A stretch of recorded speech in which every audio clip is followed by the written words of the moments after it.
Paz e bem, namastê, meus amigos, minhas amigas, todos os membros do canal e aqueles que estão passando por aqui, sejam muito bem-vindos.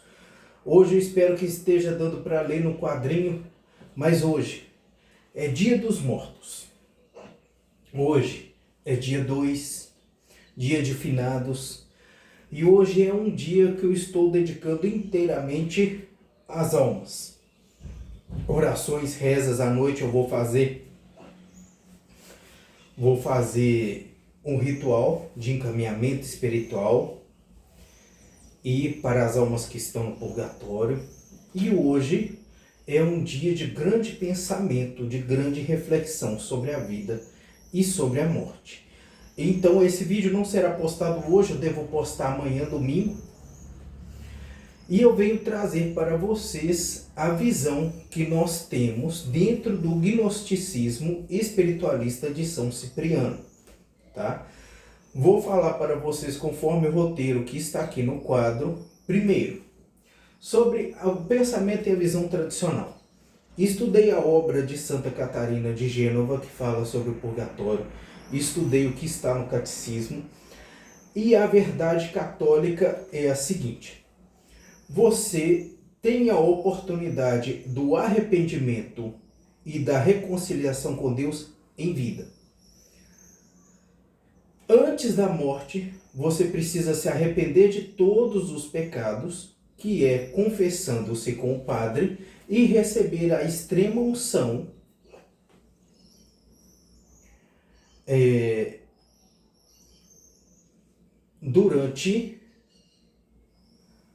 antes da morte. Nesse caso, você recebe o perdão dos pecados e o residual que sobre, tá? Ou caso você não receba a extrema unção,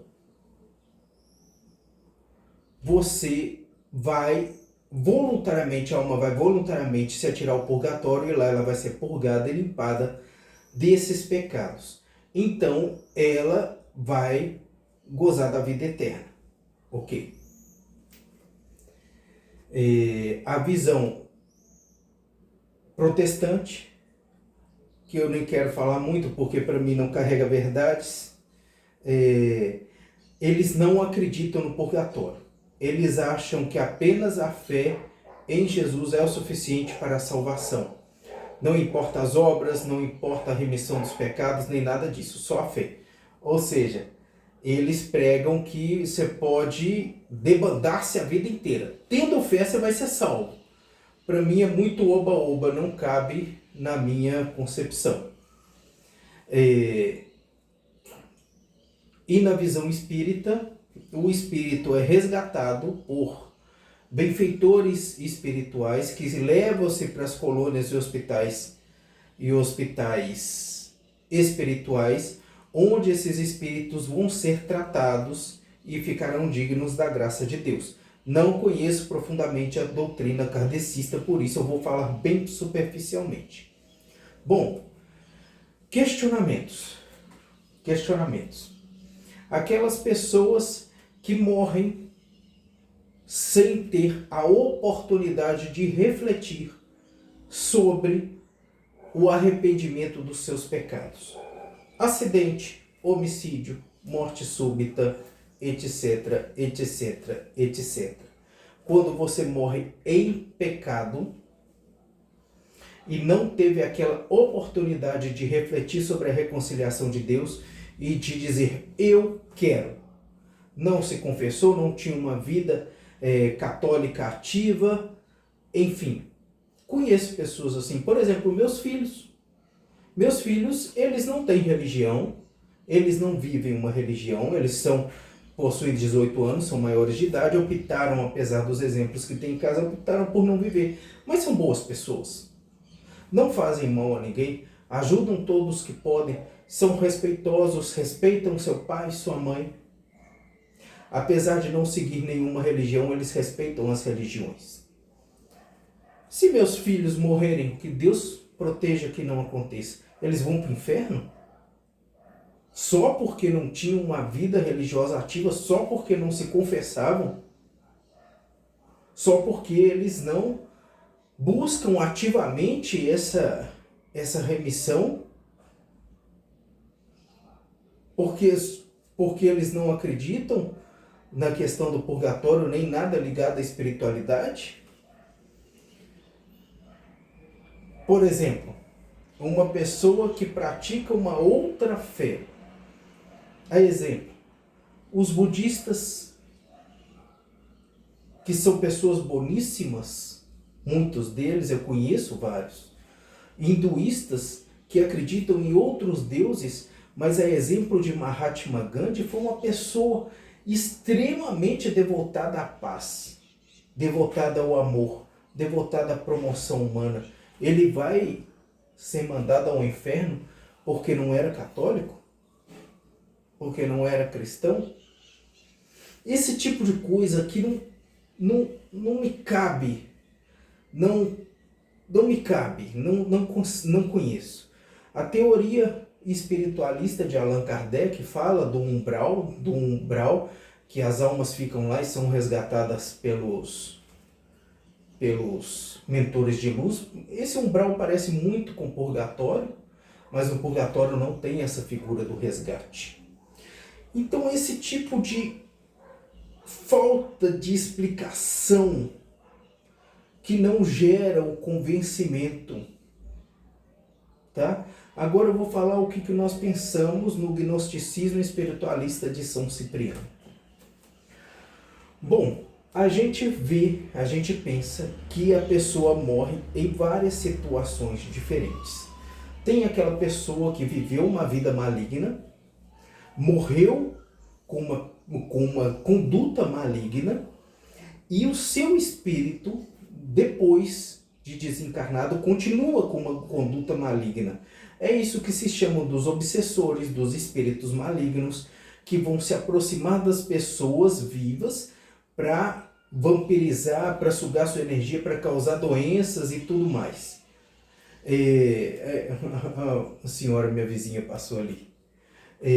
Nós temos aquelas pessoas que falecem sendo boas pessoas, mas têm algum tipo de apego, ou aquelas pessoas que não tinham religião, mas eram boas pessoas, ou aquelas pessoas que eram de outras religiões e de outras fés, tá? Que não fazem aquela escolha voluntária pelo purgatório, mas também não têm aquela cisão com Deus, tá? Que acreditam no bem, na paz e no amor. E temos aquelas pessoas altamente religiosas que fazem essa escolha voluntária pelo purgatório.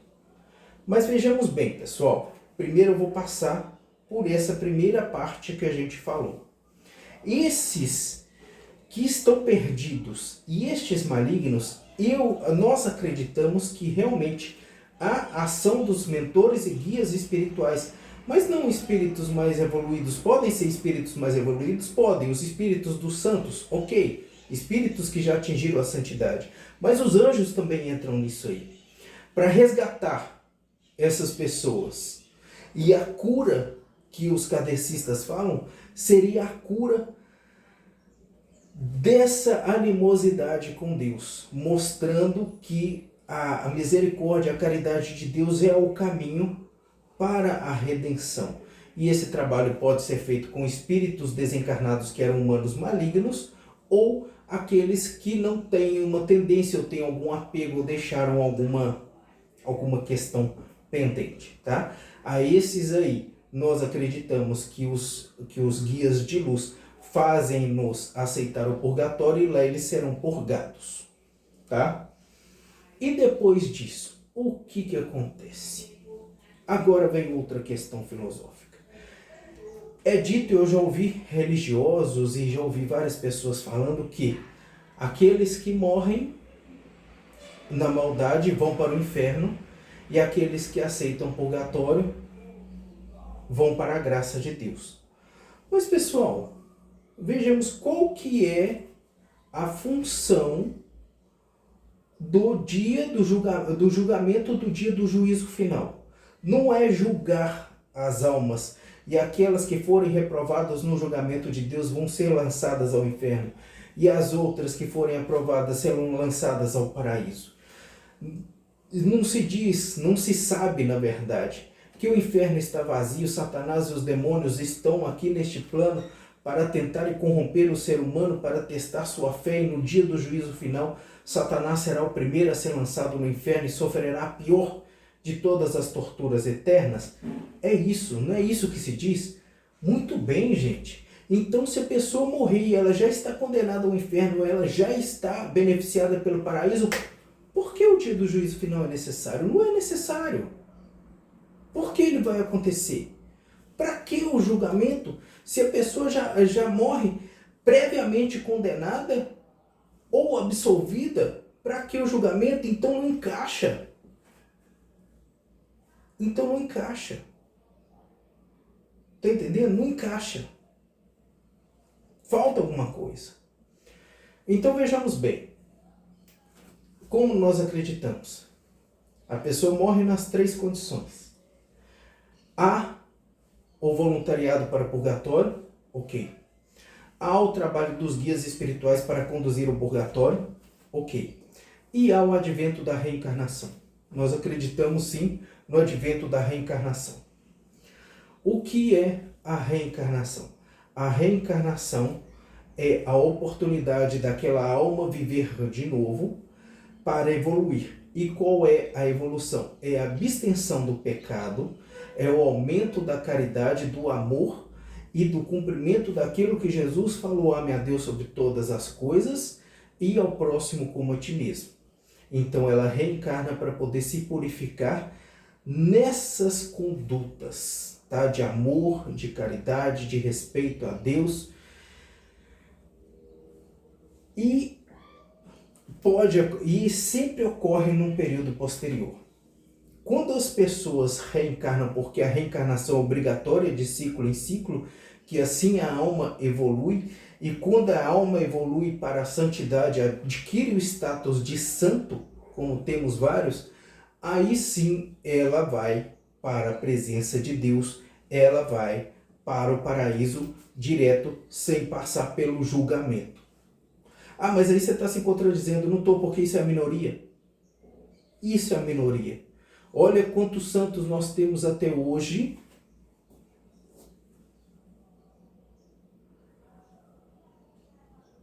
Para a quantidade de gente que já viveu e que ainda vai viver. Ah, mas nem todos os santos são conhecidos, mas mesmo assim é mínimo, uma porcentagem mínima. Tá? Então o que acontece? A alma vai para o purgatório, lá ela é purgada, ela reencarna pura, ela reencarna livre dos pecados. Então a alma em si conserva uma memória dos erros que ela já teve, mas não uma memória ativa, uma memória passiva, tá? Porque ela não pode, não, eu fiz isso na vida passada, não vou fazer nessa. Ela, com essa memória passiva, é acionada pelos guias espirituais, por Deus, pelos santos que conduzem essa pessoa numa vida de santidade ou de menos pecador, tá?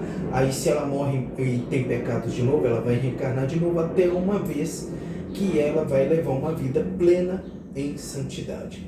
E aquelas pessoas perdidas que não aceitam o purgatório, nós sabemos que elas permanecem aqui entre os planos pouco tempo. E depois ela é obrigada a reencarnar, sim. Porque aí ela precisa continuar nesse ciclo de evolução e desenvolvimento. E são essas pessoas que a gente trabalha com questões inacabadas, com dívidas inacabadas de vidas passadas. A gente vê, eu já atendi várias pessoas com pendências de vidas passadas. Porque umas têm, porque outras não têm. Porque umas reencarnaram sem passar pelo purgatório, outras reencarnaram depois de passar pelo purgatório. Então essas pessoas que reencarnam sem passar pelo purgatório têm uma vida dificílima. porque elas continuam submetidas àqueles pecados da vida anterior, que precisam ser trabalhados e ser limpos, e Deus dá a autoridade e a competência a alguns indivíduos humanos neste plano para poder ajudá-las na remissão desses pecados e na resolução desses problemas. É a resolução de problemas de vidas passadas. Então, pessoal, o que eu tinha para passar para vocês nesse dia de finados é essa nossa teoria. Eu acabei gravando um vídeo escuro, né? Peraí. Tem luz aqui, viu, gente? Mas eu gosto muito da luz natural. Então, pessoal, não é fácil, é complexo, é muito diferente. É muito diferente. Então, nós temos as dúvidas que a gente teve dentro do catolicismo, que eu respeito, que eu amo de paixão, que é a Igreja Católica, é a igreja que mais, é a instituição no mundo que mais fez trabalhos sociais, que mais ajuda os necessitados. Isso é inegável, eu tenho um profundo respeito por isso, tá? Mas existem questões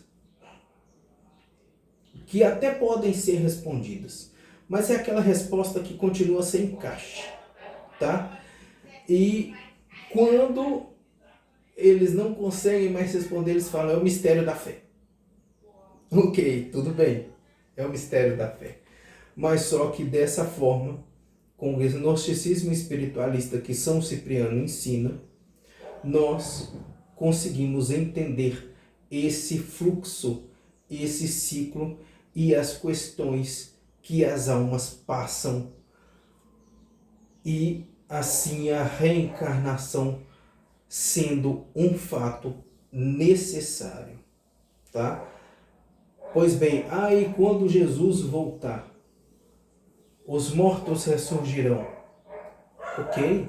Eles ressurgirão sim, aquelas almas que não estão encarnadas, elas ressurgirão e os corpos serão os últimos corpos que elas viveram, os anteriores não.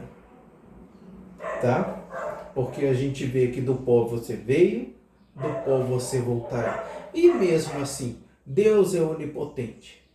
Se mesmo daqui a encarnar 1000 encarnações, Deus quiser que eu renasça quando Jesus voltar neste corpo, é só Ele dizer uma palavra e acontece. Deus pode tudo. Deus pode tudo. Deus é onipotente. E Deus não segue regras humanas. Deus segue as próprias regras dele. Nós que humanizamos tudo. Então, pessoal, espero que tenha ficado claro. Vamos conversar sobre o assunto, quem quiser conversar. Se quiserem me chamar no privado, chamem no privado. É a mensagem que eu deixo para os senhores. Que Deus abençoe a todos. Um grande namastê, paz e bem. Em nome de Patris et Filho et Espírito Santo. Amém.